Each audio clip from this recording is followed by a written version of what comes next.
Good morning and welcome to Frankly Speaking here on WYDC TV Big Fox. I'm your host, Frank Acom, and we're broadcasting live from the Hesselson studio here on Market Street in Corning. A little bit later on in the program, during the Steuben Senior Services Fund section of our program, we'll be talking with, how appropriate, Linda Teeter from Steuben Senior Services Fund. So that's coming up a little bit later on. Obviously, the big news of the day, the Iranian president, the butcher of Tehran, has been killed in a helicopter crash. Iran's hardliner, President Ibrahim Raisi, I'm not sure if I'm pronouncing that right, was killed after a helicopter carrying the butcher of Tehran crashed in a remote region of the country, is what is being reported by state media. Raisi, 63, his foreign minister, and other passengers were found dead after the rescuers discovered the helicopter crash site early this morning.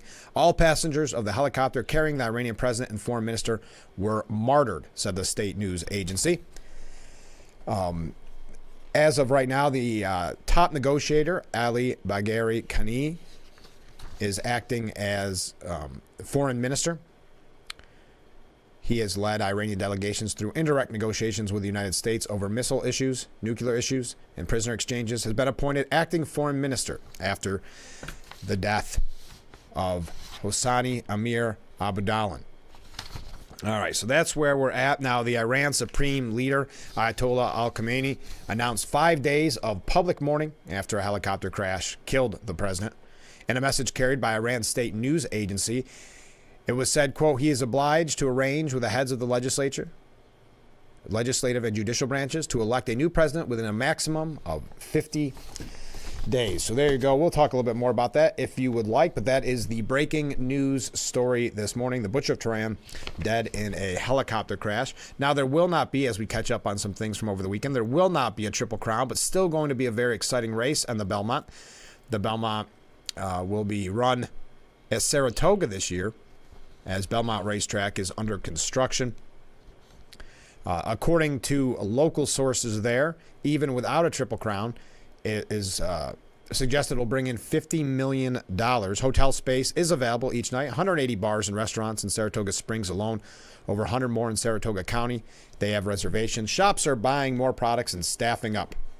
Now, Kentucky Derby winner Mystical Dan was unable to clinch the second leg of the Triple Crown on Saturday as Seize the Gray held off the pack and Mystical Dan to win.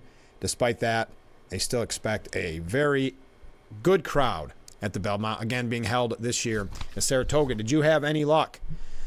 Did you win on Seize the Gray?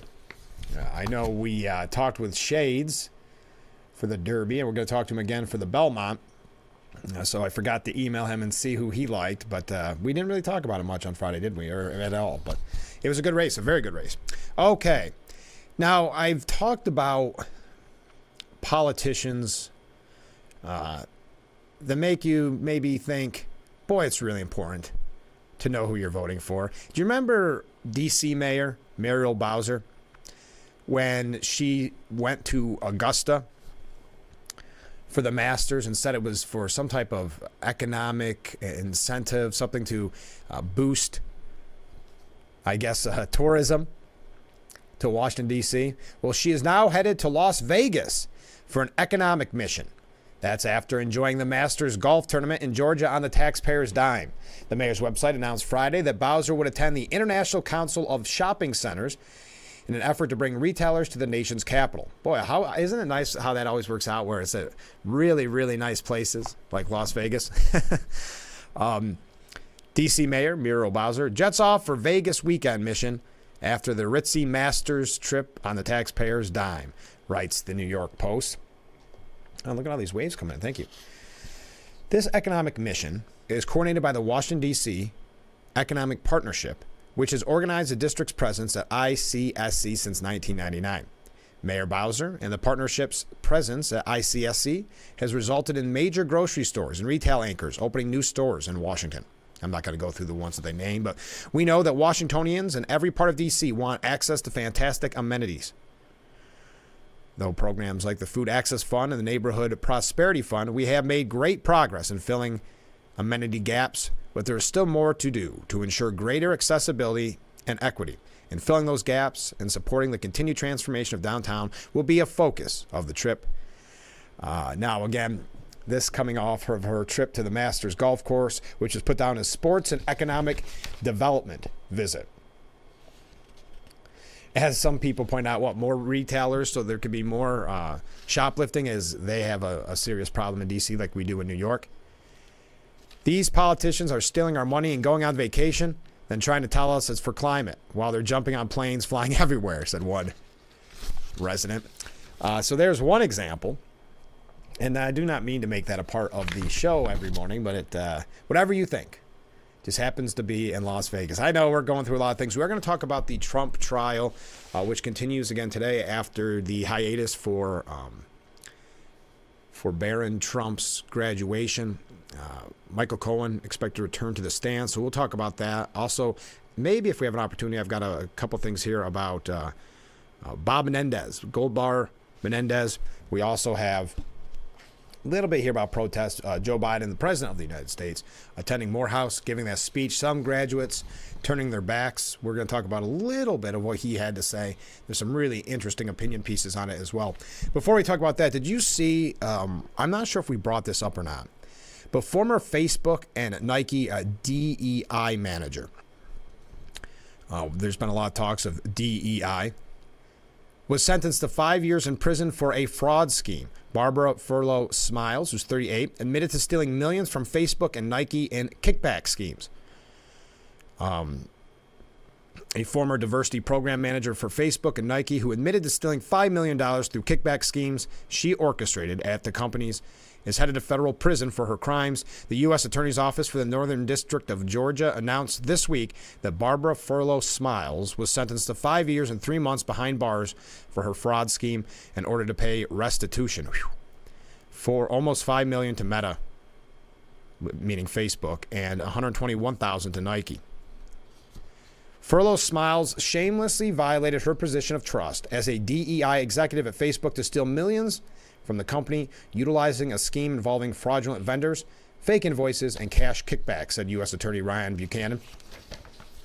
After being terminated from Facebook, she brazenly continued the fraud as a DEI leader at Nike, where she stole another six-figure sum from their diversity program. Her prison sentence reflects the consequences of her decision to orchestrate an intricate scheme to defraud two of her employers for personal profits. Furlow Smiles led diversity, equity, and inclusion. That's what DEI is at Facebook from 2017 to 2021. Wow, 2017. I didn't know they had DEI programs going back that long. Prosecutors say she committed the fraud by linking PayPal, Venmo, and Cash App accounts to credit cards given to her by Facebook and used those accounts to pay friends, relatives, former interns at a prior job, nannies, babysitters, a hairstylist, and others for goods and services that were never provided to the company.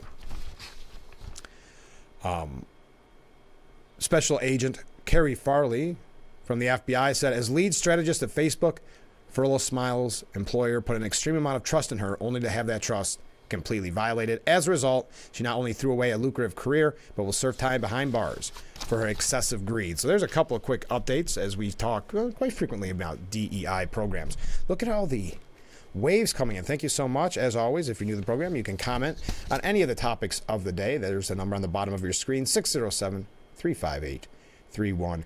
We're going to talk a little bit, man, this Marjorie Taylor Greene. It's not just Marjorie Taylor Greene. Representative Jasmine Crockett, AOC. We talked on Friday about what was described as chaos in that hearing, where Marjorie Taylor Greene brought up Representative Crockett's alleged fake eyelashes. And then Representative Crockett really went all in after Marjorie Taylor Greene. AOC got in the mix, and it turned into all I can think of is, an awkward exchange at the lunchroom table in junior high or high school is really what it felt like. Well, Representative Crockett is not letting it go. Now, like I said, I don't think it was necessarily right. What Marjorie Taylor Greene said was kind of awkward. It was almost like when someone's losing a debate and you just go to name calling.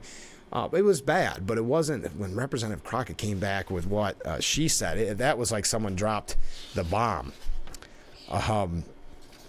Well, she's back at it again. She said that Marjorie Taylor Greene's statements were racist and calls on Mike Johnson to rein her in. MAGA has historically been on social media doing the things where they're saying, oh, she's black with lashes and nails and hair, and so she's ghetto, the Democrat told State of the Union. So to me, this was her bullying into that rhetoric and trying to amplify this for the MAGA crowd. And so, yeah, I absolutely think that she only did it to be racist towards me.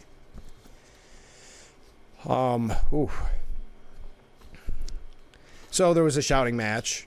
During the mayhem, Crockett pressed for Green's words to be cut from the record, but James Comer declined. If someone on this committee then starts talking about somebody's bleach blonde, bad-built butch body, that would not be engaging in personalities, correct? Crockett hissed. So that's the statement that Crockett made in response to being called for, again, allegedly fake eyelashes. The Democrat has since moved to cash in on the dust-up by selling shirts and the like. I think her specifically doing it to me, the lawmaker clarified Sunday when pressed about why she felt Green's jab was racist. Women wear makeup. We wear lashes. We wear all types of things to beautify ourselves. Now, Crockett is a first-time congresswoman, further contended that Speaker Mike Johnson should be inclined to rein her in, especially after she conspired to oust him. They just let Marjorie do whatever she wants to do, and I think this was the first time that someone actually said, no, you won't just treat me whatever way you want to and get away with it. Now, she was also upset that Marjorie Taylor Greene did not get any type of punishment. The problem with MAGA is that MAGA does not respect rules, nor do they respect the law. That is exactly why they're all running up to Trump's trial. He's in trouble, not because of some big conspiracy by the Biden administration. He's in trouble because he fails to respect the law. The party of law and order is gone at this point. She also gave some advice to President Biden amid signs that his polling is hemorrhaging support from black voters. I think it's about whether or not people understand what he has done for them. It's tough to kind of connect the dots sometimes. They've done so much, but I don't think that the information has been pushed out continually. No, not pushed out. Well, I say, hey, keep campaigning on Bidenomics. You're right. He should talk more about Bidenomics. I wouldn't disagree with that. But it's all MAGA, and what Marjorie Taylor Greene said was racist. Now, we've got a lot of other things to get to. That was just an update from a discussion that we had on Friday. Where do you stand on that dust up? I don't think it was a very good look for anyone involved, if I'm being honest. And I don't really think it helps Marjorie Taylor Greene make what I think is a valuable point. But what's done is done, right? As I mentioned, coming up a little bit later on, we're going to be talking with Linda Teeter from Steuben Senior Services Fund. We're just getting started, and look how much we've covered already. Again, the big news of the day. Iranian president, the butcher of Tehran, was killed in a helicopter crash in a remote region. We may talk a little bit more about that. Not a lot to report. Somewhat breaking news still. The bodies were discovered early this morning. So we can talk about that if you'd like. We've got a few things here about protests, a few things here about Michael Cohen and the trial today, all that and much more. So stay with us. It's time to take our first break here on Frankly Speaking on WYDC TV. Big Fox will be right back.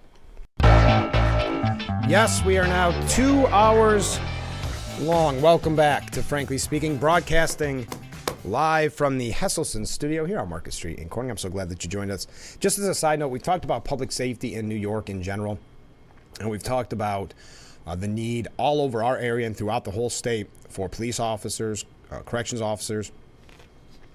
Listen to this coming from the New York Post. The number of New York Police Department cops, so NYPD, out of the city, this year and last is the lowest it's been in more than 3 decades, with about 200 cops leaving each month. The current NYPD headcount is 33,695, just 150 more than last year, and the lowest since 1990. And the problem is only getting worse as retirements this year have surged 11%. A total of 566 police officers have hung up their holster through April, compared to 508 over the first 4 months of last year. A total of 823 NYPD cops have left the department so far this year. Of those, 257 cops quit before they reached the 20 years required to receive their full pension. On Thursday alone, 27 cops resigned. Most are going to the higher-paying Nassau Police Department, police sources said. The NYPD's largest police union warned something has got to give. New York City police officers' workload has exploded over the past several months, and the staffing is still nowhere close to keeping up, said Police Benevolent Association President Patrick Hedry. For the daily protest details to additional patrols in the subway, our members are beyond exhausted already. In summertime, crime spikes are just around the corner. Squeezing cops for even more overtime hours is not a solution. It will just send even more of them running for the exits. Whew. Just something to keep in mind. We received this comment during break. Good morning, Frank. Good morning. I missed a couple days last week and was catching up over the weekend, and I have to say that it's really pitiful that Congress is looking more like a Jerry Springer episode than a body that makes important decisions and laws to execute them. At a time we have so many major issues going on, it's sad that, in my opinion, we have lost basic dignity and we're becoming a truly classless society. Is it any wonder why we are in trouble? It's clear to anyone who wants to see. Yeah, I mean, there is, and I know others have made that comment, that it was reminiscent of the Jerry Springer episode when you had Marjorie Taylor Greene, Representative Crockett, AOC, and that kind of petty squabble back and forth. Now, I would say, for whatever is being said, yes, Marjorie Taylor Greene did start it, but Representative Crockett really went all in with her comments, didn't she? She went pretty rough. She definitely gave a little bit more than she received. Now, also, when you talk about the classless society, and we look at some of the classlessness of the protests, I see Jerry Seinfeld again was protested during one of his stand-ups. We see more encampments. Now, some of it's dying down because of graduation. This is a positive side of the protest. Graduates at Boston University responded to several of their peers disrupting the commencement ceremony by showing their patriotic side. While anti-Israel students were disrupting the graduation ceremony, their peers started chanting USA. Now, that's a great way to respond to that. I just think it's very unfortunate. And again, it was like that piece we had last week from the New York Post, and I can't remember who wrote it, but it was such a great point of really these administrators giving in to these protesters show the more obnoxious you are, the better chance you have at winning your argument in academia today.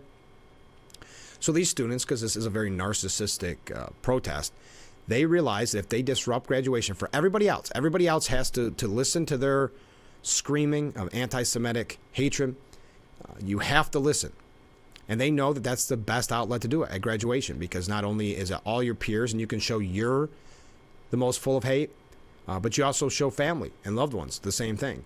So you will get the most attention from your peers and their families. So and I don't think any of us are really surprised that this is happening. Last week we brought to you this story, or maybe the week before, where Columbia, the one student having to outdo the other protesters, ripped up her diploma, went on stage, got her diploma, and ripped it up.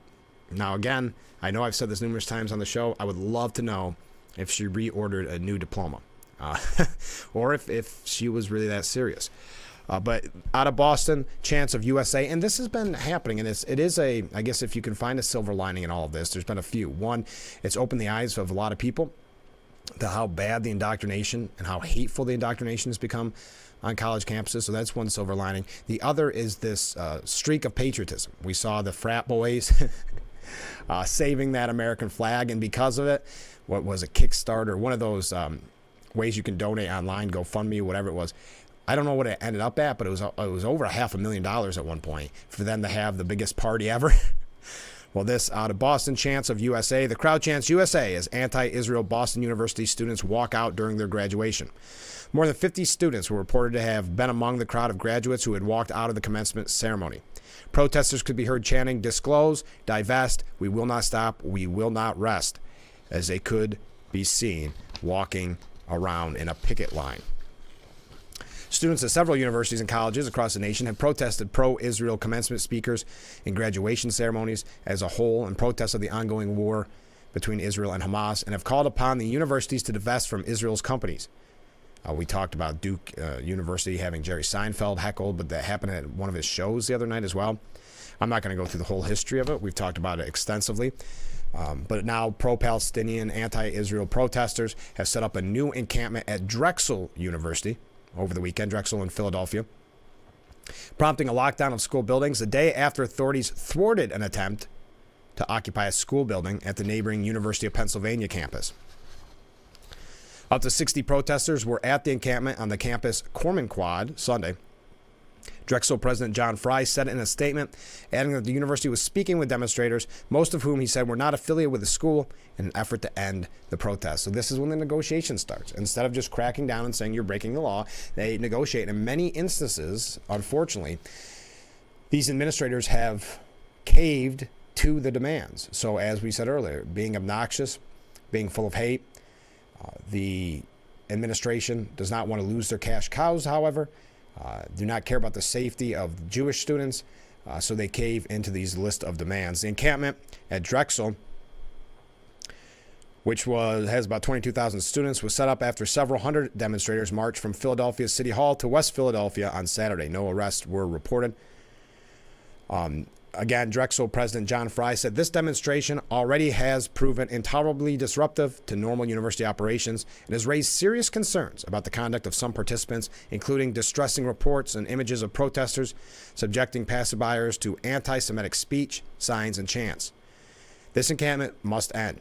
He said the school is communicating with local officials and Philadelphia police to ensure campus safety and the continued operation of our academic and research endeavors. We've got a few things. I don't know if you saw the president's speech over the weekend at Morehouse. We're going to talk a little bit about that. There was some protests involved there. Elise Stefanik, who is, last that we knew, on the short list of VPs, she spoke in Israel. We're going to talk about that and how the White House responded. What do you think about the VP race? It's kind of interesting. I heard from some people, one person earlier saying that they're not as big a fan of Tim Scott. I like Tim Scott. I understand the concerns. There's other, Doug Burgum is one that's kind of out of left field for me, not really expecting that, but his name is being thrown around. There's actually a lengthy piece, I think it was at the New York Times or was it the Washington Post, about Burgum today, and it was linked on Drudge. I've got to say, and hear me out on this, and this isn't to knock him because I really don't know a lot about him. I'm concerned when I see so many in the media seem to be receptive of him being VP or at least pushing him, giving you more information, almost saying, I mean, the one piece, and I know it was from a Republican commentator at CNN, so whatever that means, saying that this would be the best pick. That concerns me, and that's not fair to him because I don't know enough about him. But it's like Nikki Haley when they all told us that she was the only way we could win, same as they did with Jeb Bush. Those type of things sent up red flags for me. So what are your thoughts on Doug Burgum? What are your thoughts on the VP race in general? Who do you like? We'll probably see some more of the potential VP candidates at the trial today as it starts back up. We're going to talk about that a little bit later on as well, but I am running very, very late, so stay with us. Keep those comments coming in. We'll be right back with Frankly Speaking. Our beautiful view of historic Market Street as we broadcast live from the Hesselson's studio. That's a view from our roof. So welcome back to Frankly Speaking. A couple comments from viewers. Frank is a horse racing fan. It's nice to hear of your interest in horse racing. Well, thank you. Yeah, I've always loved horse racing. I grew up watching horse racing.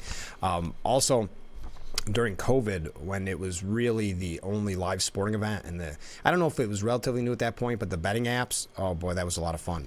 But yes, I love Triple Crown, some of my favorite part of the year. Seize the Gray is a great example of having a chance to be involved as an ownership partner of a racehorse. He is owned by a group called My Racehorse, where any race fan can buy inexpensive shares and be part of a sport that is usually only available to the wealthy. As Seize the Gray was purchased for $300,000 at auction and is broken down into affordable micro shares. Although Seize the Gray isn't a horse that I'm a partner with, I am a partner with Authentic. I remember Authentic, the winner of the 2020 Kentucky Derby and 2020 Breeders' Cup. I have others beside Authentic, but none that are newsworthy. So join the party and we'll hang out at the track. I'd love to hang out at the track, and I would be interested in that. I did not realize that about Seize the Gray. I've heard about those opportunities. That's a great idea. I'd love to find out more about that. So thank you. It would be kind of neat to say that you're an owner of a racehorse. It makes you sound pretty important. Another comment. I'm no expert on false eyelashes, have never worn them, but I dare say that plenty of white women wear them, so why is this being called out for racism? I think not. This is getting really old and obnoxious. Yeah, that's what was interesting about Representative Crockett, because even with the insult that she hurled back at Marjorie Taylor Greene, it does seem like Marjorie Taylor Greene was not in the right. I'm going to put that aside. Let me do the disclaimer. But at the same time, I think Representative Crockett took it that much further, right, with her comments. So either way, it's to the point earlier on in the show. This should not be something that we need to talk about.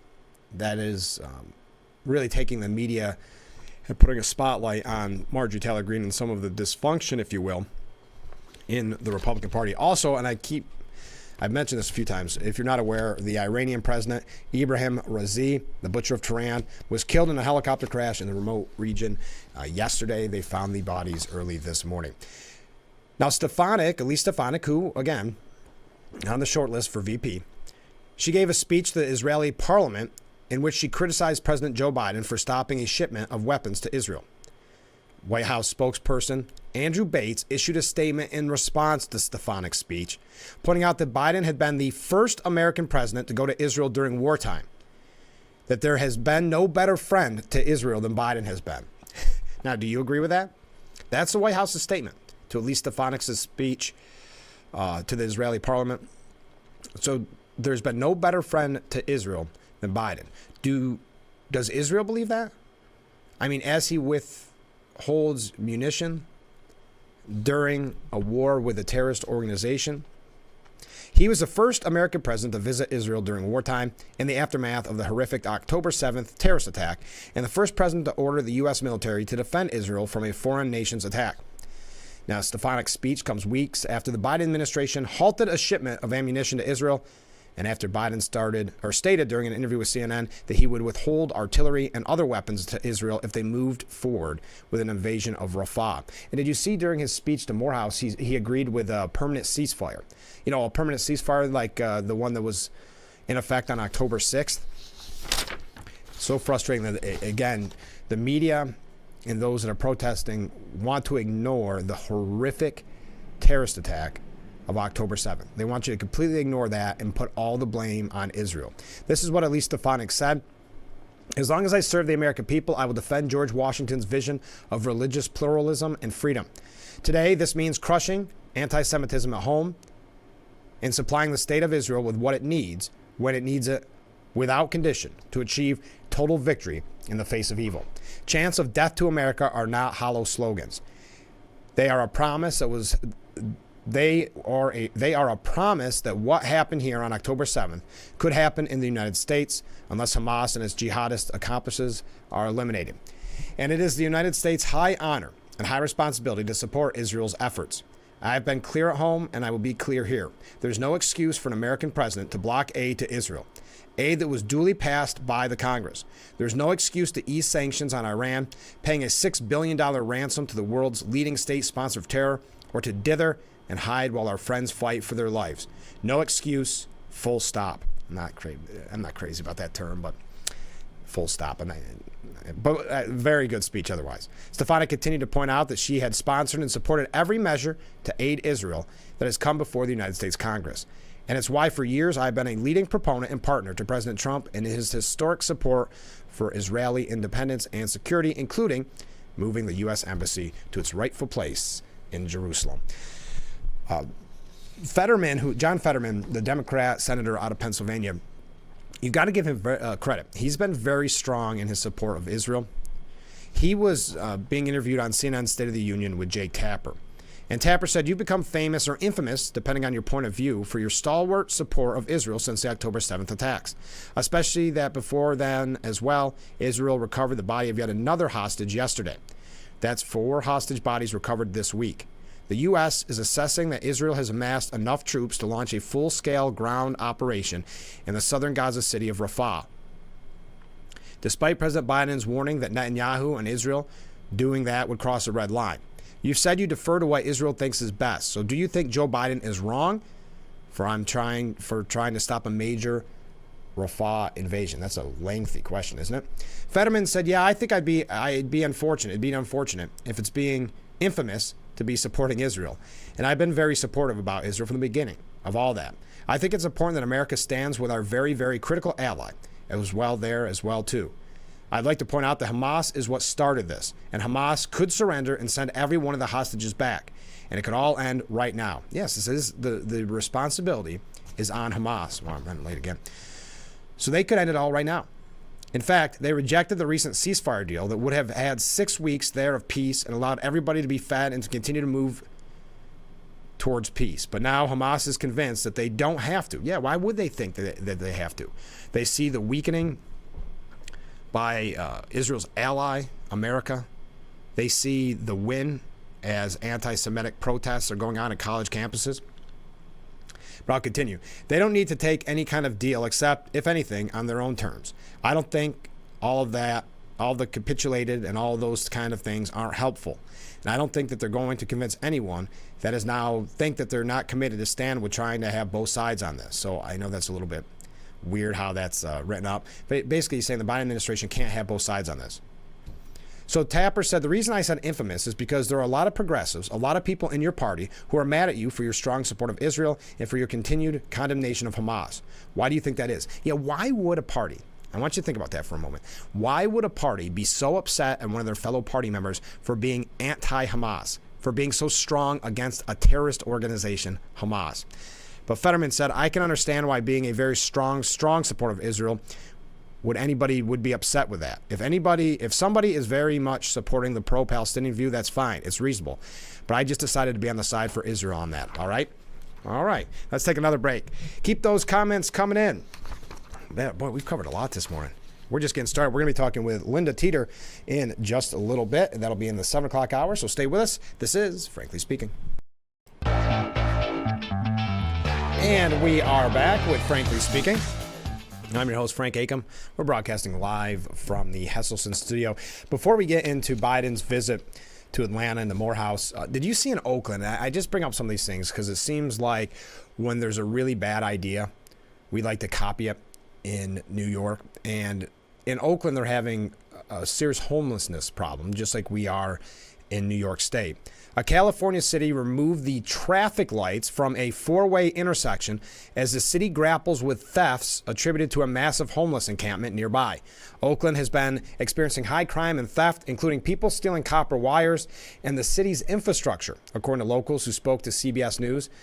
The city attempted to thwart criminals tampering with its electrical boxes by placing cement barriers over them to no avail. Now the city has taken to removing the traffic lights altogether at a busy intersection and replacing them with stop signs. Tam Lee, owner of Lee's Auto Body and Engine Repair, said it's just telling us that the city is giving up on us. If you really want to fix the stop sign, I think you really have to clean up this homeless encampment. Okay. Talk about giving in. Just that caught my attention this morning. Okay, so Biden was getting mocked over the weekend because nobody showed up to support him in a Democrat city to see the motorcade. Critics on social media dragged, as it says here, President Biden over video footage showing what appears to be a small showing of supporters greeting the president's motorcade in the deep blue city of Atlanta. RNC Research, the Republican National Committee research, said if a presidential motorcade passes through town but absolutely nobody cares, did it really pass through town? Footage showing the apparent lack of fanfare over Biden's motorcade sparked criticism on social media. Videos circulating online only show short clips of city sidewalks as the president drives by.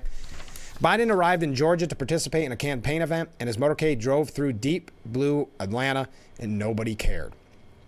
These are some of the mocking tweets. Man, can Biden draw a crowd? The only people there are waiting to cross the street.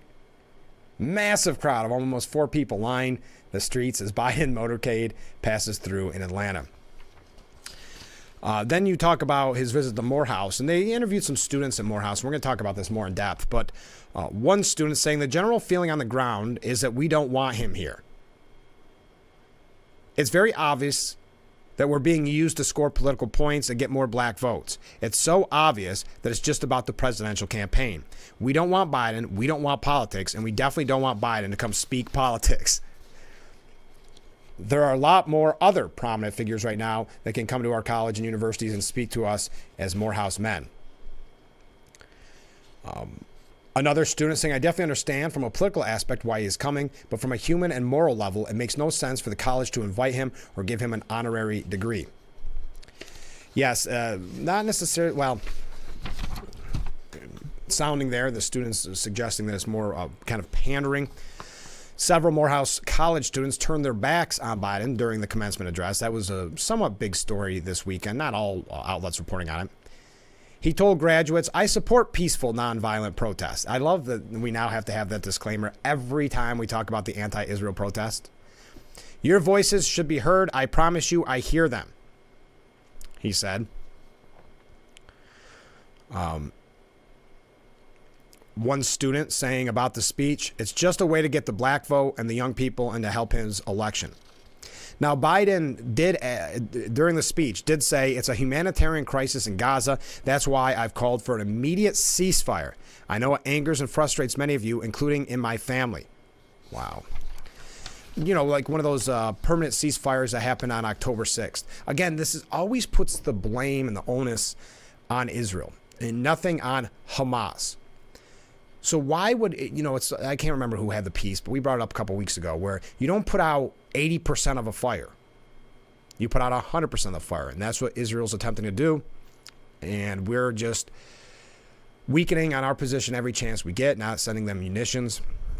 But to call for an immediate ceasefire, Hamas could start that ceasefire today, right this second. But they choose not to, especially as they see Israel's biggest ally weakening and caving. They see the student protesters and the anti-Semitism and really pro-Hamas chants. Why would they? Why would they call for a ceasefire? Why would they agree to a ceasefire when they see an opportunity to win? Just before Biden's address, Morehouse valedictorian D'Angelo Fletcher, wearing a Palestinian flag pin, called for an immediate and permanent ceasefire in the Gaza Strip, prompting a standing ovation. So that is, and I don't know what the students of Morehouse, what political affiliation they are, but that is what is happening on college campuses. That the anti-Israel sentiment, and it should come as no surprise, these kids have been indoctrinated since well before college. And we're just seeing how bad that indoctrination is. So again, never calling out Hamas for what they did, always turning on Israel. It's unfortunately a story that's as old as, well, I'm not going to say it's time, but for a very, very long time. Biden, who had previously told Benjamin Netanyahu that an immediate ceasefire is essential to protect innocent civilians, joined in the standing ovation. "What's happening in Gaza and Israel is heartbreaking," he said. "Innocent Palestinians caught in the middle of all this, men, women, and children killed or displaced.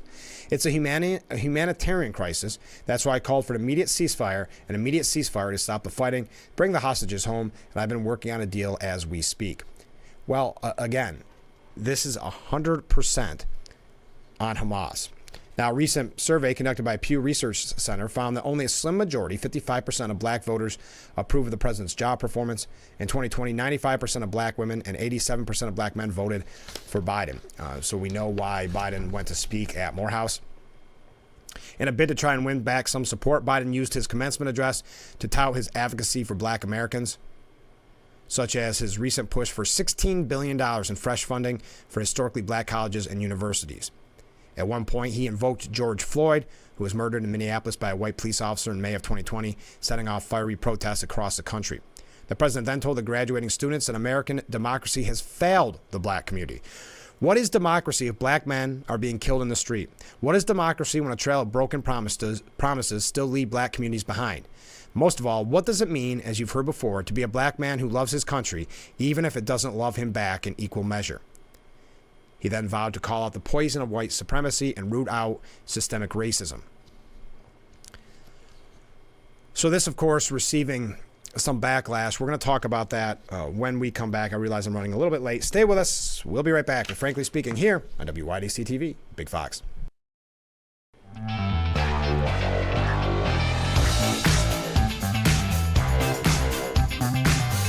And we are back. It is 6:48 on this Monday morning, broadcasting live from Hesselson's studio. So again, President Biden, speaking of Morehouse, said, what is democracy if black men are being killed in the street? What is democracy when a trail of broken promises still leaves black communities behind? Most of all, what does it mean, as you've heard before, to be a black man who loves his country, even if it doesn't love him back in equal measure? Now, as one critic fumed, Joe Biden just told graduates at Morehouse College in Georgia that America hates them because they're black. This divisive rhetoric is exactly why Biden is losing support of the black community. Translation: if you're black and live in America, you're a victim. Good luck, Morehouse graduates. Well, there you are. Not really a surprise. It seems as if many students saw this for what it is. Just a political statement looking to get his poll numbers to look better with black support. Now, Fox News put together the top moments from his commencement address. He made racial accusations. Speaking at Morehouse, a historically black college, Biden used the opportunity to address black voters in particular. He said students there have to be 10 times better than anybody else just to get a fair shot. And the Republicans are not accepting of black people. They don't see you in the future of America, but they're wrong. How inappropriate. Number one, this is a commencement speech, and he turned it into a political stump speech. And how dare he say that Republicans don't see those Morehouse students as being a part of the future of America. He also called for, as I mentioned earlier, the immediate and permanent ceasefire in Gaza. You know, like the immediate and permanent ceasefire that was in effect on October 6th, like that. The moment was the first clue to the contents of Biden's address, as he would later go on to unequivocally call for Israel to impose an immediate ceasefire. He also endorsed a two-state solution as the only solution. Biden took a swipe at Georgia's election laws at one point in his speech, reviving a misleading claim that voters are banned from receiving food and water while in line at polling places. Today in Georgia, they won't allow water to be available for you while you wait in line to vote in the election. What in the heck is that all about? The line was in reference to a Georgia law prohibiting poll workers and others from actively distributing water or food to voters within 150 feet of a polling place. The law allows poll workers to provide self-service water from an unattended receptacle within 150 feet of a polling place, however. The law has been the focus of years of Democrat criticism against a recent Republican-led overhaul of Georgia's election laws. Next up, as I mentioned, a smattering of Morehouse students and faculty protested Biden's speech by turning their back on him for the duration of the speech. Yes, not just students, folks, faculty. And now you can't say these people are not students, as so many other institutions have tried to claim. The protests were not widespread, however, and those participating did not disrupt his address beyond showing their backs. The small protest was a reminder of the continued unrest at college campuses across the country, where anti-Israel protests have forced some universities to cancel their commencement ceremonies altogether. Prior to Biden's address, some students had urged the college to rescind his invitation. A group of hundreds of alumni also wrote a letter to the college saying Biden should not be the commencement speaker. Quote, I think it's kind of insulting that our star alumni is Dr. King, but Biden has been a tirade in the Middle East. Has been on a tirade in the Middle East. Bringing them here, especially during an election year, to get the young black vote especially, it's kind of insulting. So that's a quick look. We're going to tell you a little bit more about what the president had to say. I've got to take another short break. We're not going to focus on just that, but there's some other polling numbers that we want to get to. Boy, we are running fast this morning. We're covering a lot, so stay with us. We'll be right back with Frankly Speaking here on WIDC TV. Big Fox. And we are back, broadcasting live from the Hesselson studio. Our first hour, almost 3, but don't worry, we've got a whole another hour coming up at 7 o'clock. So Biden tells black graduates that Republicans don't see you in the future of America, where he also slammed right-wing extremists. Now, let's talk about extremism. I think we're seeing that in the Democrat Party today with the pro-Hamas protests, but I'll continue. The president didn't use Trump or the GOP's name as he addressed graduating seniors, but it was clear who he was talking about as he brought up January 6th amid their commencement ceremony. Yeah, you're going to see a lot more of this. This was very typical of what a campaign speech is looking like from Biden. Insurrectionists who stormed the Capitol with a Confederate flag are called patriots by some. Not in my house. Trump often refers to his supporters who ransacked the Capitol building by that term, according to the media. Black police officers, black veterans protecting the Capitol were called another word, as you recall. The president added that extremists close the doors of opportunity, strike down affirmative action, attack the values of diversity, equity, and inclusion. They don't see you in the future of America, but they're wrong. We know black history is American history. We know black men are going to lead us into the future. I never thought I would be president at a time when there's a national effort to ban books. not to write history, but to erase history, he said. This president's speech wavered between the political and the personal as he talked about the Saturdays in the Christian faith when Jesus' disciples had given up hope a day before Christ's resurrection. Biden talked of his own Saturdays, the loss of his first wife and baby daughter, and later his adult son, Beau. He required that into current events, or he segued that into current events, there are tests of faith, the assault on democracy and war in Gaza. Ahead of Biden's remarks, valedictorian D'Angelo Jeremiah Fletcher talked about the war in Gaza. From the first time in our lives, we've heard the global community sing one harmonious song that transcends language and culture. It is my stance as a Morehouse man, nay, as a human being, to call for an immediate and permanent ceasefire in the Gaza Strip. Biden clapped for that as well. Again, why ignore the fact that there was a permanent ceasefire on October 6th? Of course, this is always to put the blame on Israel. So you get the idea. We're not going to talk much more about this. Pretty much the kind of speech that we expected from the president. The attacks on Republicans, the attack on quote-unquote right-wing extremists. Also applauding and calling for a ceasefire in Gaza. Biden confused applauds as the speaker calls for immediate and permanent ceasefire in the Gaza Strip. He then later in his speech said the Israel-Gaza conflict has plagued the people of its region for generations. It's important to recognize that both sides had suffered heavy casualties in the wake of October 7th. All right, so you get it. There's one other thing we're going to talk about this when we come back. I can't believe the first hour is done all right. Boy, we've covered a lot. I gotta say, I'm happy with the way this show is going so far, and I hope that you'll stay with us through the second hour. As I had mentioned earlier, Steuben Senior Services Fund section of our program today. We'll talk with Linda Teeter from Steuben Senior Services Fund, so that'll be fun. That's coming up in the next hour, probably right around 7:20, so you want to stay tuned for that. Also, there's quite a few things here about Trump and his trial. Did you see the Pope over the weekend saying that conservative critics have a suicidal attitude? If you're Catholic, I'd like to know what you think of that. Also, we have something here from Congressman Nick Langworthy, if we have an opportunity, but also the breaking story overnight. Iranian president, the butcher of Tehran, was killed in a helicopter crash in a remote region. They found their bodies early this morning. All passengers of the helicopter carrying the Iranian president and foreign minister were martyred, is how the state media put it. Now, yes, conspiracy theories are starting, as you can imagine, but you can weigh in on that and any other issues of the day. Keep those waves coming in, keep those comments coming in. We got to take a break, and then we'll be back with hour number 2. Frankly speaking, here on WYDC TV. Big Fox, stay with us.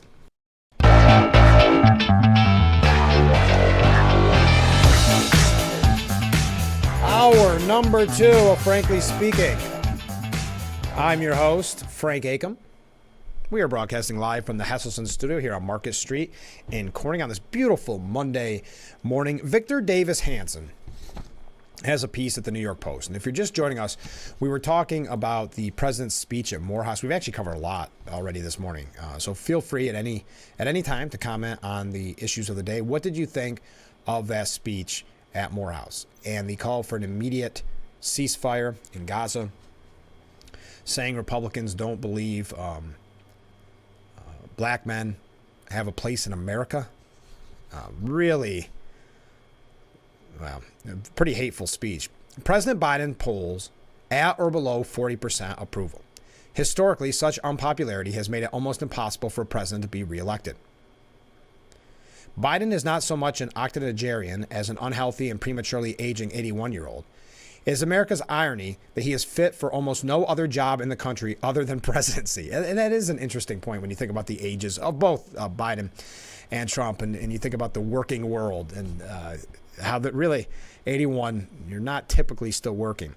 So how does Biden become reelected? As polls show, he is behind in almost every critical swing state on nearly every issue. This coming from Victor Davis Hanson. Answer, not by campaigning, not by championing his record, and especially not by doubling down on his neo-socialist and now unpopular agenda. Instead, his campaign is focused on 4 other strategies to beat former President Donald Trump. So we're going to go through these. And this again from Victor Davis Hanson. And it is interesting. He can't run on Bidenomics. When he did, that backfired. Even his own party saying, please stop running on Bidenomics. Don't own this. And, they keep telling us, oh, the economy's not that bad. It's actually pretty good.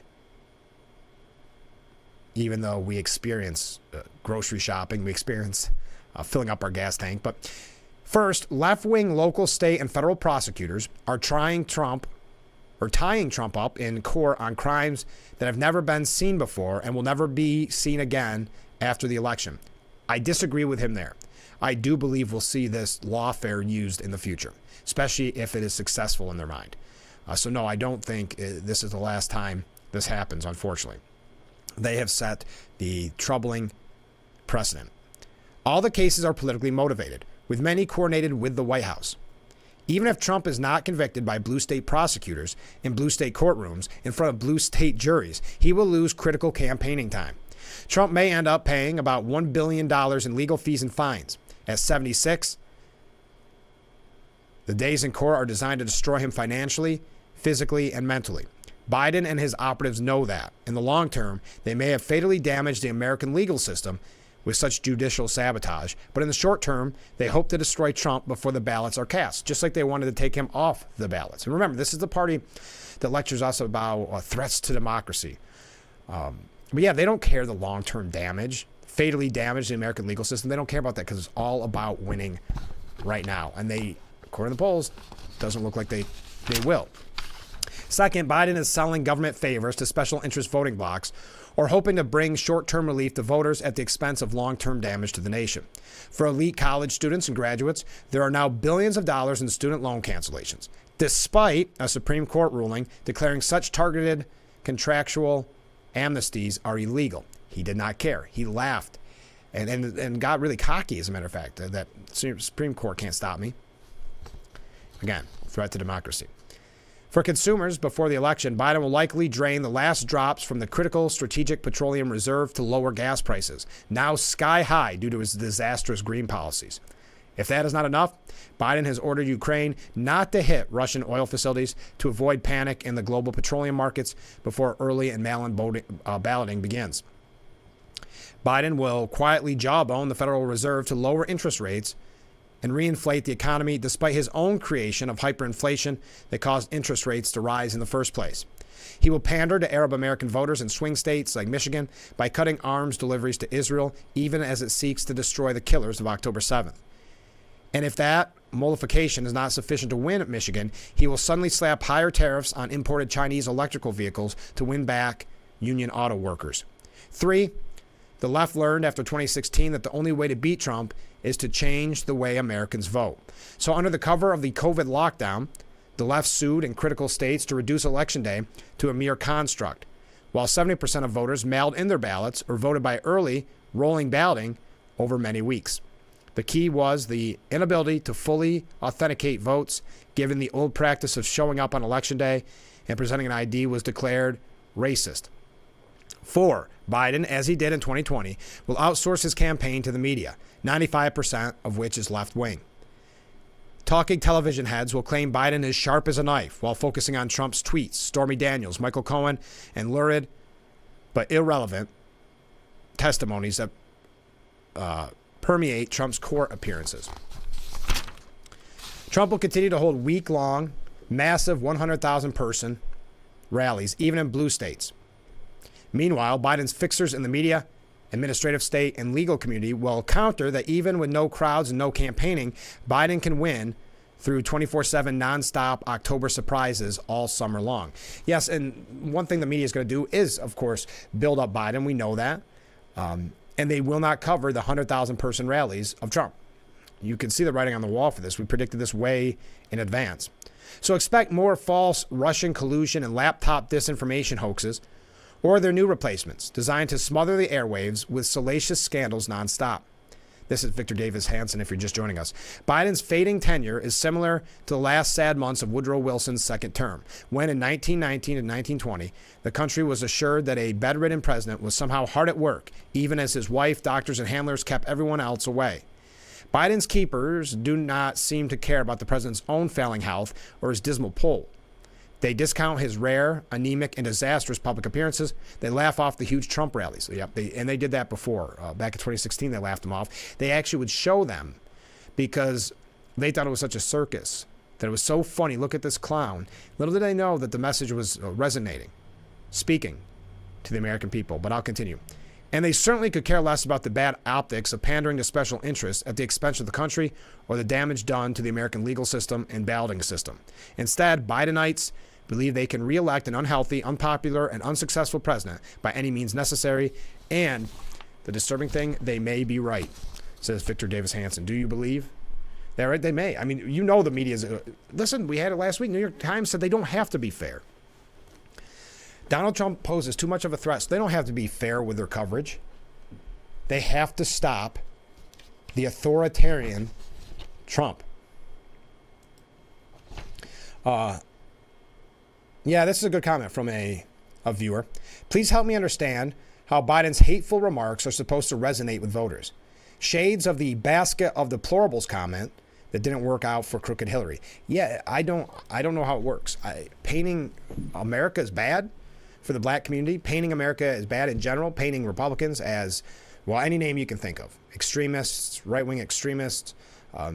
We see this attitude of what they think of the American people. And they don't trust the American people. That's one of the reasons why they're using lawfare to go after Trump, because they believe the American people are just so dumb that they might actually vote for Trump again. So they have to fix the system. They have to rig the system. Now, one of the issues that we know the president is going to run on heavily is abortion. Well, abortion is expected to be on the ballot in Arizona and Florida in November, but the issue is not shaping up to be the boost President Biden needs to win the two states. That's according to new polls. Voters in both states overwhelmingly support abortion access, but are still favoring former President Donald Trump over Biden, 52-47 in Arizona and 54-45 in Florida. In Florida, in April, the state Supreme Court upheld a 6-week abortion ban that went into effect earlier this month and greenlit a referendum to enshrine abortion access into the state's constitution. Unlike other states that necessitated a majority threshold on their abortion referendums, Florida requires 60% of voters to approve it. Despite once being the quintessential battleground state, Florida has lurched considerably red over recent years, and Republicans now tout a majority of registered voters there. Still, the Biden-Harris campaign has opened up an office there, and both Biden as well as Vice President Harris have ventured down to Florida in a bid to keep it in the realm of possibility. All right. We got to take our first break. We got a couple comments coming in. Here's a comment. Since taking office, Biden has divided this nation. His presidency is a failure, and he is mocked even outside the United States. Oh, sure. I mean, think about our foreign policy. It's being laughed at. You're telling me, and that's one of the things that these kids are playing right in the hands of these dictators with the protests. Think of the difference, and then this is what they're talking about with this Trump nostalgia feeling. Remember what it felt like under the 4 years of peace and prosperity, and now look at what's happening, not just throughout the country, but throughout the world. He was supposed to be a unifier, and all he has done, as you see from that speech in Morehouse, is try to divide us even further. As the one viewer said, very reminiscent of basket of deplorables, like Hillary Clinton's comments back in 2016. They do not think very highly of you. Now, we've got to take our first break of this hour. We've got a couple of last little things here on Biden. We got a couple things on Trump. Right at 7:20-ish, we'll be talking with Linda Teeter from Steuben Senior Services Fund, so stay with us. This is Frankly Speaking here on WYDC TV. Big Fox will be right back. And we are back with Frankly Speaking. Thank you so much for joining us this morning. We still have a lot to cover. The auto industry is warning that Biden's EV mandate may limit gas car options in the future. Now, over the weekend, the president was saying that I want to make it clear, notwithstanding what the other guy is saying, can buy any kind of car they want, but we're never going to allow China to unfairly control the market for these cars, period. As the other guy appeared to be a reference to Trump. You notice they will not mention his name. Now, the Jeff Moody, Vice President of American Fuel and Petrochemical Manufacturing, said the policy is going to both limit the availability of new gas cars and push the cost of remaining gasoline-powered vehicles out of reach for most Americans. The whole point of the rule is to push American drivers towards electric vehicles by limiting their other options. American Petroleum Institute executive Will Huppman echoed some of that sentiment, predicting that it would effectively eliminate most new gas-powered vehicles in the future. In April, Senator Roger Marshall from Kansas launched an effort to stymie the new restrictions via the Congressional Review Act, which allows Congress to make an expedited attempt to invalidate new agency rules. All right, that's just a quick update. You know what my prediction has been, and I'm probably going to end up being wrong, it looks like, but I did not think there would be a presidential debate. I've said it numerous times on this program, and I'm not going to believe it until I see it. There's many excuses that Biden could make. I could see it just being something as simple as, Trump tweeted something out yesterday that I found offensive. I don't want to give him a platform to spew his hate and his lies. You can see the writing on the wall there. Now, at the end of the day, it does show that Biden realizes, or at least his campaign realizes, that he is down in the polls, that he is losing. So it really does look, and I think it was Bill Maher who actually said it over the weekend, that it looks like an act of desperation from the Biden campaign to call for early debates and to call for the debates. You normally don't need to be in that position if you're the incumbent. But I'm still not convinced that he's going to do it. Senator Chris Van Hollen, who's been kind of a surrogate for Biden, said that former President Donald Trump behaves like a complete jerk who wants to create circus-like entertainment at these debates. Van Hollen, Senator Christopher Van Hollen, said, well, we know Donald Trump. You just mentioned, the drug testing. This is the guy who was the birther candidate. He is not focused on issues that, are important to the American people. He wants to create this sort of atmosphere of a circus-like entertainment. But the choice will be very clear. I mean, you've gotten Joe Biden. He's the guy who grew up in Scranton, Pennsylvania. He fights for the middle class. He believes in the dignity of work and decency. Donald Trump, agent of chaos, somebody who's running for revenge, and somebody who just said to a bunch of oil company executives the other day, give me $1 billion for my campaign, I'll give you everything you want. I do not have concerns. I mean, there were people who said they were concerned about the State of the Union address. He came out swinging. This is in reference to Biden's performance. He delivered a very clear message to the American people. Look, it's not about the age of the candidate. It's about the ideas of the candidate, what they're going to do for the American people going forward. Donald Trump is all about revenge. He's all about the past. Joe Biden is about fighting for the American people and putting forward an agenda for the future. When Donald Trump is being a complete jerk, then I can understand the president of the United States, responding and letting him know that's what he thinks. So that's his surrogate. Not speaking very highly of the debate, and not really even speaking that highly of Biden, if you think about it. It's not about his age; it's about his ideas.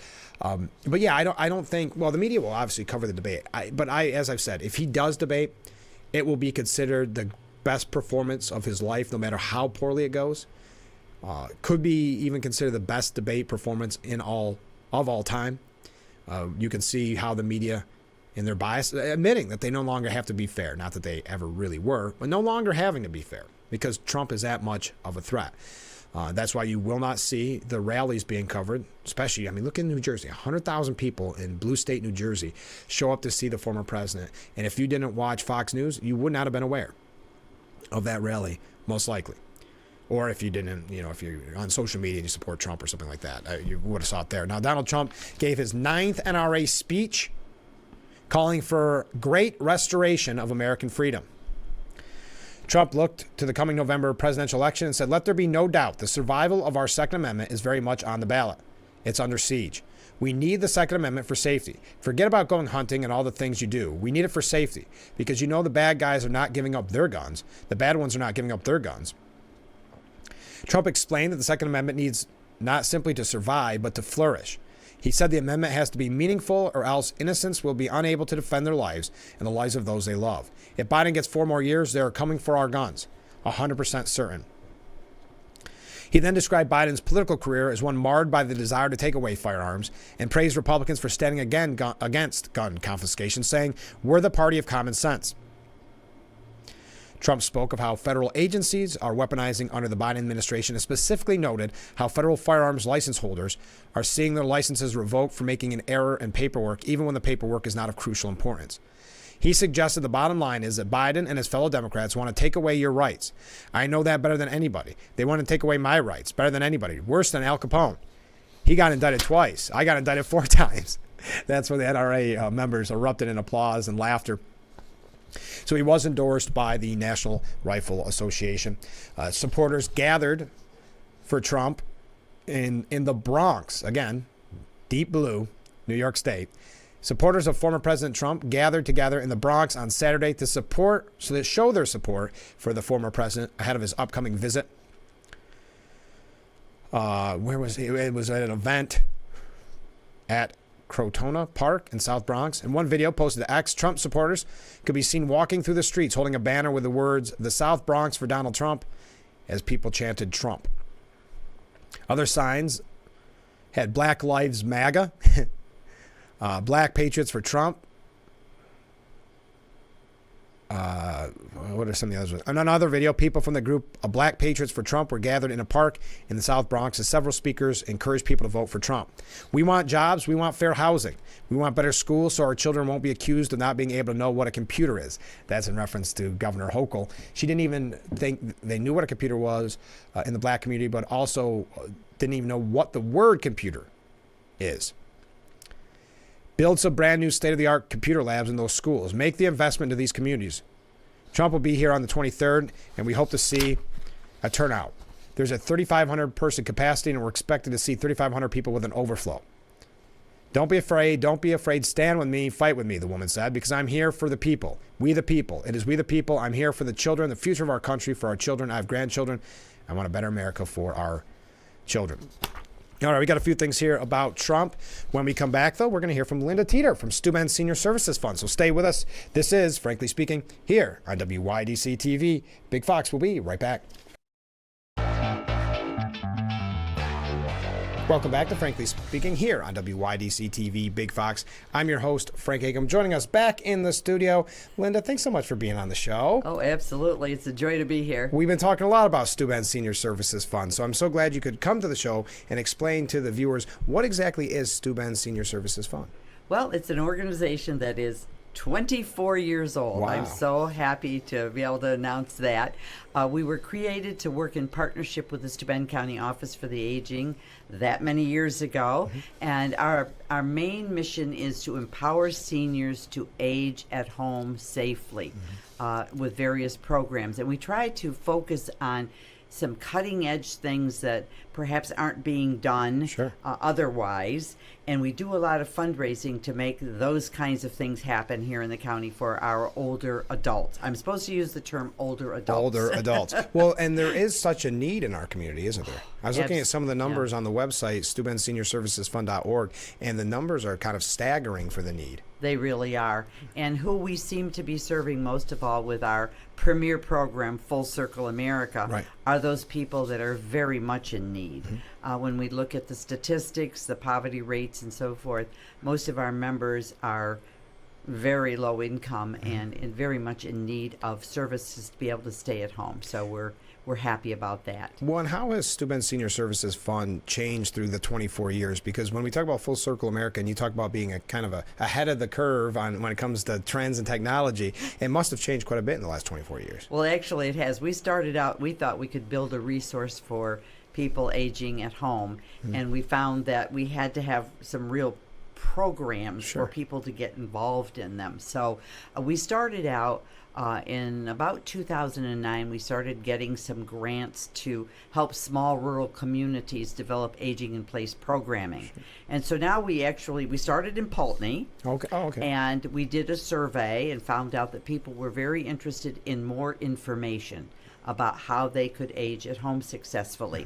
So we developed a newsletter in Pulteney called the Pulteney Grapevine. Now that's been going ever since 2009.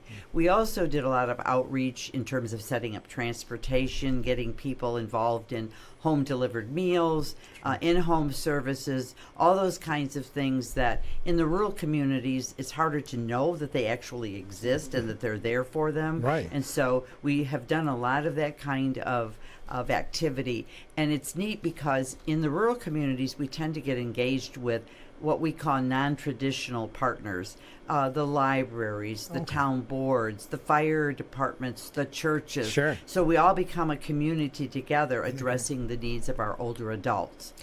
And then the Pulteney project was replicated in Hammondsport, Urbana, and that has transitioned into QCA, Aging in Place. QKA, of course. And that is an extremely active group of people, again, involving community residents, churches, businesses, the school. It's really a robust program, and they do all sorts of activities and events. They have brunches. They have their own newsletter, and again, it gets them information about Office for Aging, about Steuben Senior Services Fund, and what's going on in their own little communities. Have you found that it's difficult through the years to get the word out so people realize how much you provide? Yes. Yeah. Uh-huh. They must be kind of shocked at how much you offer. When people do have an orientation, which we provide for all of our different groups, they're amazed at what's available. We've also now gone into Wayne. That was in 2015, so we've kind of made our way around Cuca Lake. Yes.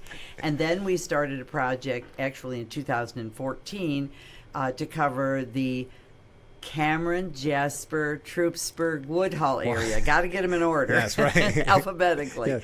And that project actually kind of went on hold for the last couple of years because of the flooding out in that area. I mean, people It's horrible. had, they sure didn't have time for us. No. Obviously. So that project is now being started up again. Oh, good. And one of our people that actually lives over there and works with me is heading that up. So they just had a big senior safety showcase over in Woodhull at the town hall, and they did a survey to see, okay, who's interested in seeing more programmings of this nature for our older adults. Sure. And so they had a lot of people that were interested in working on that, and a lot of ideas of what they would like to see. So that's kind of how we've changed. Yeah. And then, of course, our other big thing is Full Circle America. Yeah, let's talk about Full Circle America, because this is really interesting. You've had numerous conversations with people, and the people that want to stay in their home, they talk about the cost if they can't stay in their home. This is kind of a unique way to combat that, isn't it? It really is. Yeah. It's using technology. Yeah.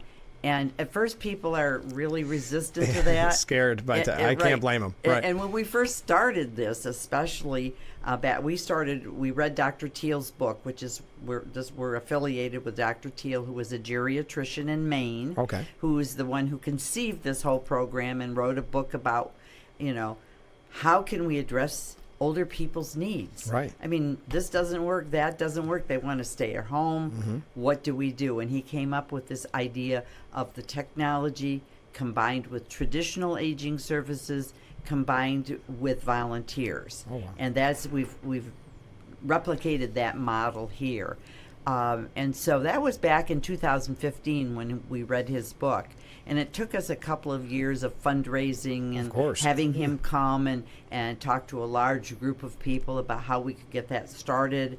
Then we had a planning committee, and we finally launched it officially in very late 2016, early 2017. And how's it been going so far? Well, again, as I said at first, people were reluctant. Of course, yeah. Seniors aren't going to want whatever in their home, right. and they don't know how to use it. And we're finding that, especially since COVID, people are very open to it. Mm-hmm. Families are very open to it because it helps them stay in touch. Mm-hmm. It helps them know that their older adult and their family is safe. Mm-hmm. It involves video connections, video monitoring, 24/7 call center. It really does offer a full service picture for people that want to live in their home. It certainly does, yes. And is the technology difficult, or do you offer training, or is it? Well, we make it as simple as possible. Our care coordinator, Crystal, goes in, and maybe someday you can talk with her. Yeah, I would love that. Yeah. But she goes into the home. She does all of the setup of all the technology, and then she programs. For example, we use Amazon Echo shows. Oh, okay.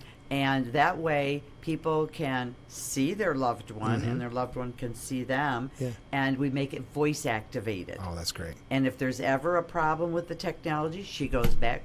She goes back and she fixes things for the folks. And she programs in anyone in the family that the older adult wishes to be in connection with. Okay. So, for example, I want to be able to call my daughter and just say, Alexa, call my daughter. Right. Alexa, Simple as call that. my son. Yeah. I have a grandson in Louisiana, let's say, as Sure. an example.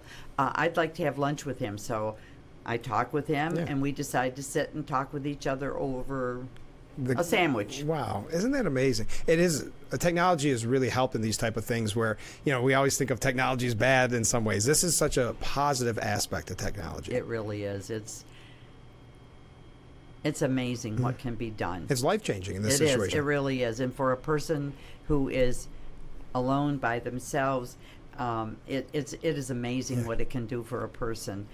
We have, as you know, we have a new 30-second spot. Yes, with it's you. beautiful. Isn't it amazing, I really like it, though?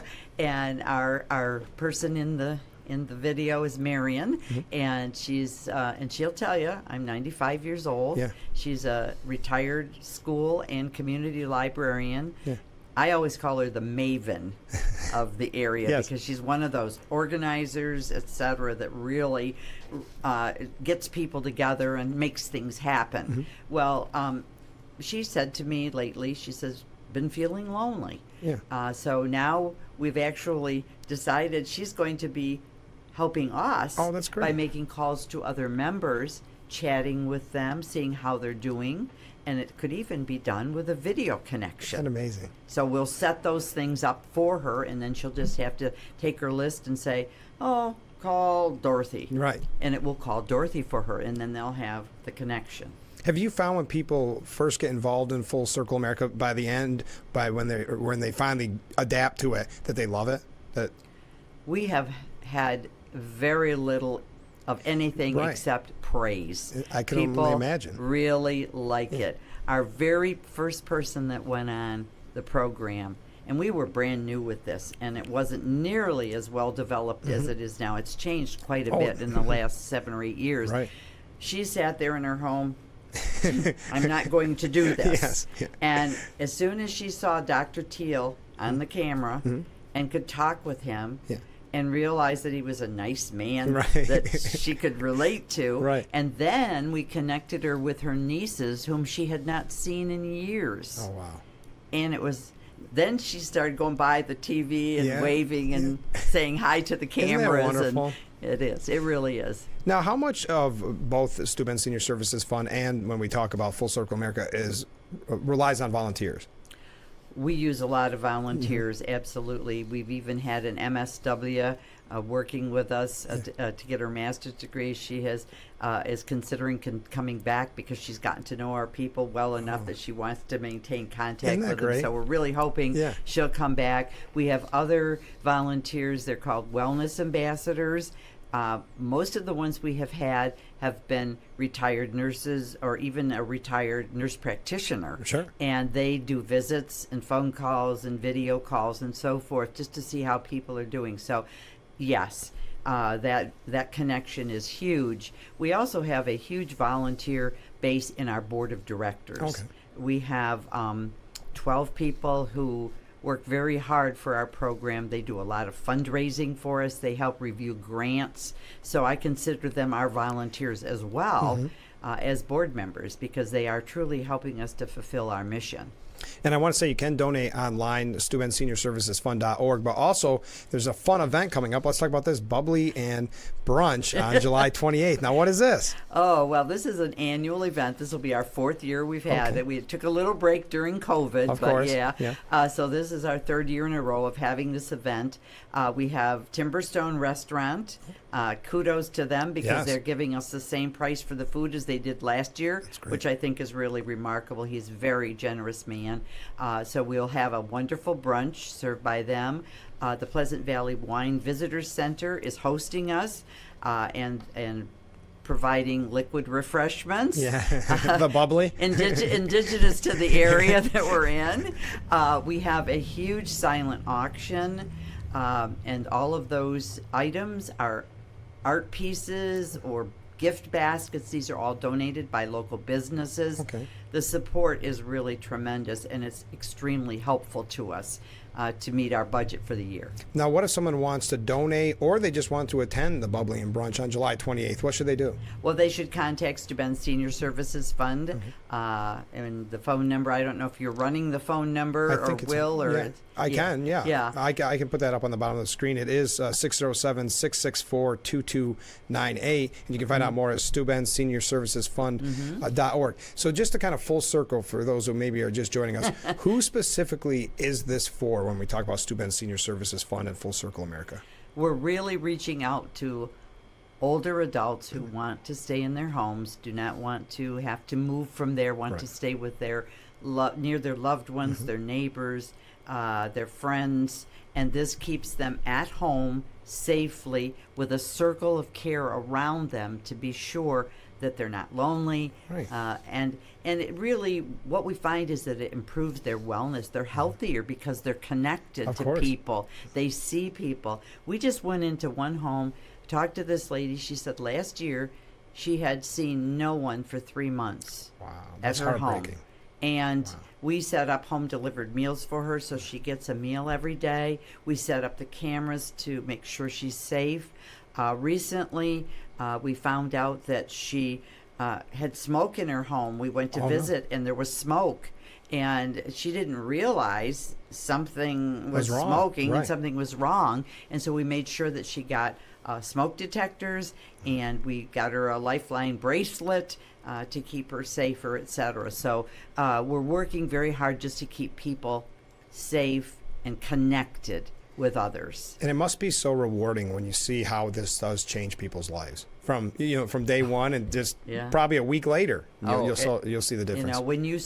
When a person says to you, "I haven't looked in another person's eyes in months." It's heartbreaking. It is. And to be able to look in someone's eyes and to know that even if it's a brief visit, even a meal being delivered briefly, it's so critical.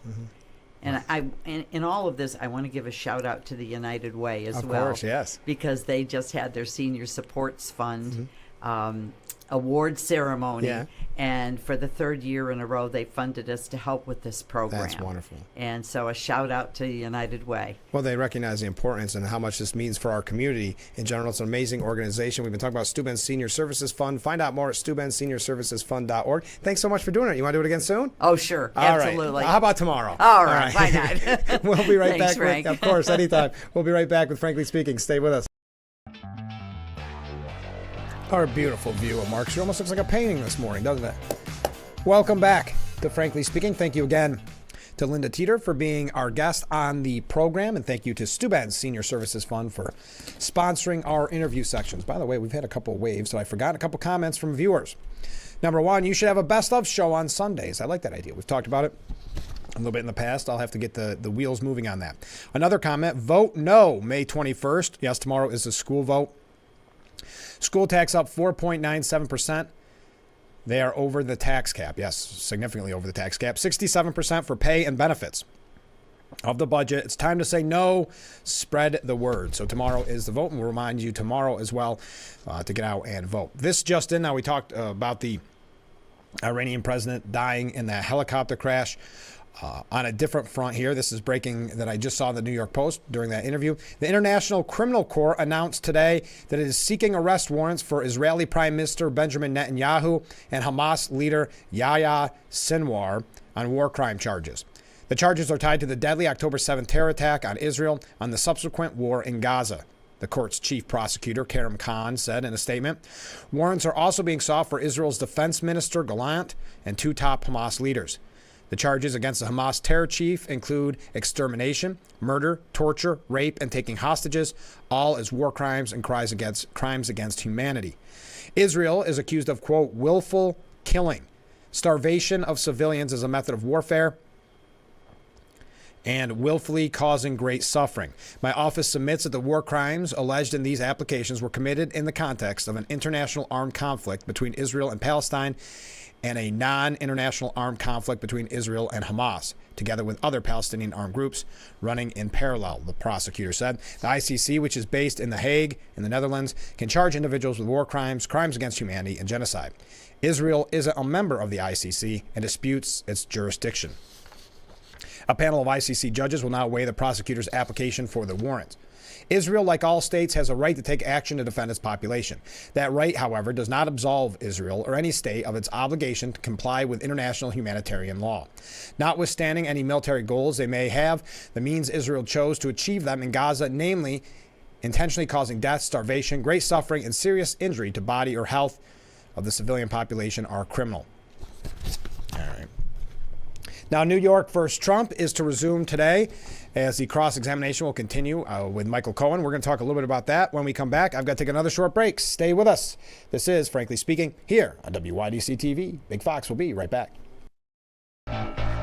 And we are back with Frankly Speaking here on WYDC TV. Big Fox. A couple comments from viewers. Absolutely vote no, said one viewer out there in regards to the school budget, the Corning Paid Post school vote tomorrow.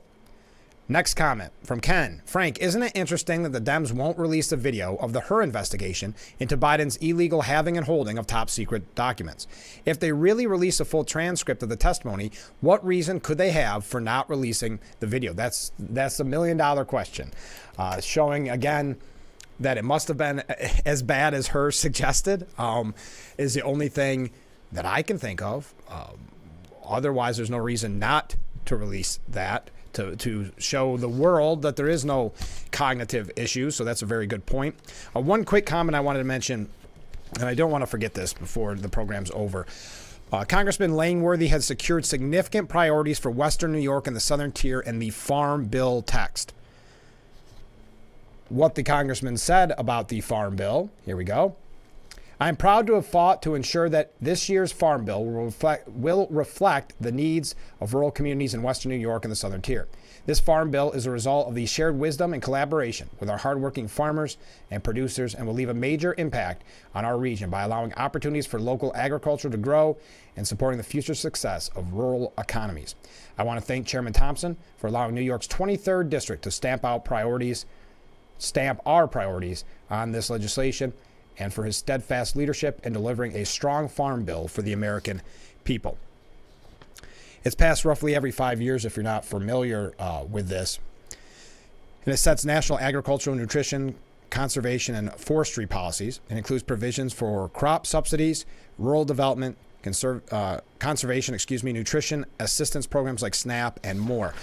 Some of the things that were introduced by Langworthy, sponsored in this legislation, the Dairy Pricing Opportunity Act, to authorize mandatory report of cost and yield information from dairy processors, creating access to rural employment and education for resilience and success, making agricultural products locally essential, and rural telehealth and education enhancements, and supporting all producers, requiring the USDA to consult with maple syrup producers on where to focus annual research and education priorities under the ACER Access and Development Program. There you go. A little wonky, but I thought you would be interested. I know we have some farmers that watch the show, and we appreciate everybody who watches the show. So Trump's hush money trial nears its end. Here's the key evidence and questions juror will weigh. Is Michael Cohen, I know I said that weird, credible? To what extent was Trump involved? Do these checks prove Trump paid off Stormy Daniels? These are some of the questions the jury is going to have to weigh over. Did Trump have the intent to hide damaging scandal from voters? Again, isn't this what all campaigns throughout history have done? Anything that could be a quote-unquote scandal, try to keep that out of the limelight? What about Cohen's secret recording of a conversation with Trump? So those are all the questions, according to the New York Post, that jurors will ask. But as the Post editorial board says, it proves it was always a witch hunt. With the prosecution winding down in Donald Trump's Manhattan case, we have to ask, in the immortal words of Peggy Lee, is that all there is? It's become utterly apparent, if it wasn't already, that the key element of any prosecution is missing here, namely a crime. Yes, Manhattan DA Alvin Bragg developed a totally novel legal theory by which 34 misdemeanor counts of business records falsification, though past the statute of limitations, could be converted into felony charges because they were allegedly in the service of covering up another crime. But Bragg's team forgot to offer any evidence that the records were falsified, or to specify that the other crime might be, what that might be, let alone to prove it. His prosecutors have instead resorted to stunts of dubious constitutionality, and legal wordplay, and their effort to pretend that Trump's perfectly legal non-disclosure agreement, the vaunted hush money so beloved by the lefty media, with Stormy Daniels somehow broke the law. And the mysterious pseudo crime at the heart of this case is, even in the vague and misty contours we've been submitted to glimpse, total nonsense. It demands Bragg enforce federal election law he has no authority to prosecute, and relies on a totally strained reading of that law to boot. Since the eyes of America were always going to be glued to the trial, you'd expect the prosecution to have had some cachet of damning evidence, and hereto non-public evidence, ready to unload against the former president. But what they actually had is Michael Cohen. Yes, the prosecution is utterly reliant on the testimony of a convicted felon and embittered ex-Trump staffer who couldn't be trusted to deliver a weather report. Cohen's own former attorney blew him up last week in front of Congress as having told numerous lies under oath in the Bragg trial, which Costello also testified to during Trump's grand jury. Actually, the first grand jury didn't indict, so Bragg went to a second one. This was never a trial, in other words. From the start, Bragg's case was nothing more than a political witch hunt. If the judge doesn't toss the case as soon as the prosecution rests, we hope even the deep blue New York City jury will see that, because a victory here means you or anyone else whose politics Bragg doesn't like could be next. And yeah, so this idea of, well, no, this is a one and done thing. Don't worry, it's just about Trump, which is pretty much essentially what they're admitting. Don't think that this is not the new precedent. It's a very scary precedent that they have set. We've got to take our last break. Stay with us. This is Frankly Speaking here on WYDC TV, Big Fox. And we are back. We got a comment from a viewer here in reference to tomorrow's school vote in Corning. Don't complain if you can't even get out to vote and try to make a difference. We don't make the effort we can. If we don't make the effort, we can expect more of the same. I, for one, don't think we are getting what we pay for and haven't for years. So thank you for that comment. Rex Smith says, no, Trump's prosecution isn't harming American justice. And just to show that he's not biased, this is the trade-off that Donald Trump's Republican Party apparently is willing to make in exchange for dutiful conformity to its leader's claims of victimhood. It is a sacrifice of honest patriotism for partisan conformity. If that's not the mark of true corruption, I can't imagine what is. So this man doesn't have partisan conformity. Nope.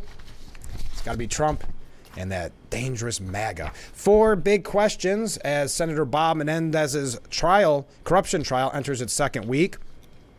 Can prosecutors connect all the many far-flung dots? How hard does the defense lean on Nadine Menendez? I know she's having some health issues. What will the Menendez team admit, and what will they contest? And will Republicans try to seize on this at all? Hey, remember Rubio? I know I'm running fast here. We're almost out of time. Rubio backs Trump's deportation plan, reversing his previous statements. He's calling it an invasion of the country. Now, if you're not familiar, Rubio has been, it's been suggested, has been in the short list for VP. So now changing to be a little bit more in line with Trump. Kind of interesting here. What do you think about Rubio? And we'll probably have to get to your comments at the beginning of tomorrow's show. That was a name that I was kind of surprised was being thrown around for VP. I didn't really think, and I could be wrong on this, I didn't really think they were all that close, him and Trump. But, yeah, you know, Marco Rubio has wanted to be president, so why not VP? Yes, he said on Meet the Press, we cannot absorb 25, 30 million people who enter the country illegally. They're here illegally. What country on earth could tolerate that? Speaking of that, Border Patrol agents, if you're interested, there's an article at the New York Post. Border Patrol agents reveal how easily terrorists and killers get into the United States despite being screened. The border enforcers are sounding the alarm, saying that they do not get enough time to effectively screen people before they are ordered to let them go, usually within 3 days. Disorganized and uncooperative foreign governments with poor record keeping also do not help, allowing a Colombia murderer, Somali terrorist, and an Afghan on the terror watch list to run free inside the country. It's a catch and release operation, so they bring in busloads of people, they fingerprint them and run them through a system, and initially, a lot of times, nothing comes back for these people. The turnover is insane. It's less than 72 hours. Obviously, something needs to be done. I believe, oh yes, a big breaking story. If you're just joining us, Iranian President Razi, the Butcher of Tehran, is killed in a helicopter crash in that remote region. His body found, the way I understand it, early this morning. Well, that does it for us today. That is unbelievable. Thank you for all the comments It's not too late. You can comment at any time, 24/7. I'll try to read some of the ones that we missed on tomorrow's broadcast, but I think we got everything covered as of right now. You see the number on the bottom of your screen, 607-358-3131, and I think I missed a few waves along the way too. So thank you to everybody who reached out. Thank you to Linda Teeter from Steuben Senior Services Fund. I'm glad she could be on the program this morning. I hope that you have a good day and that you'll join us tomorrow morning, starting at 6 a.m. Yes, if you're new to it, 2 hours. So join us tomorrow, starting at 6 a.m. for Frankly Speaking, only on WYDC TV. Big Fox, have a great day. We'll see you bright and early tomorrow morning. I look forward to it already.